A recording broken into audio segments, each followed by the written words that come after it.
আজকে আমরা মুদ্রার সংখ্যা আর তার মূল্যের অনুপাতের উপর নির্ভর করে একটা খুব সুন্দর অঙ্ক করবো। অঙ্কটা খুব ভালো করে বুঝবে। তাহলে এখানে বলেছে একটা বাক্সে 1 টাকার মুদ্রা, 50 পয়সার মুদ্রা, 25 পয়সার মুদ্রা মিলিয়ে মোট 378টি মুদ্রা রাখা আছে। তাদের মূল্যের অনুপাত 13:11:7। ওই বাক্সের মোট কয়টি 50 পয়সার মুদ্রা আছে? দেখো এখানে মূল্যের অনুপাত দেওয়া আছে, সংখ্যার অনুপাত দেওয়া নেই।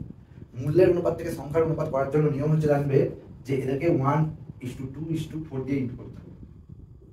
এটাকে 1 দিয়ে ইন্টু করো, এটাকে 2 দিয়ে ইন্টু করো, এটাকে 4 দিয়ে ইন্টু করো, এটা 13:22:28।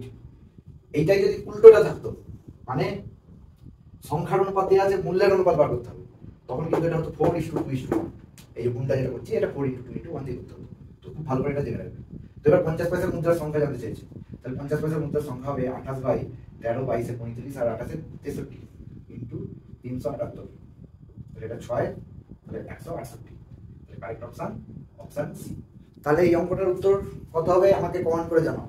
যারা তাড়াতাড়ি কমেন্ট করবে তাদেরকে আমার তরফ থেকে কিছু গিফট থাকবে।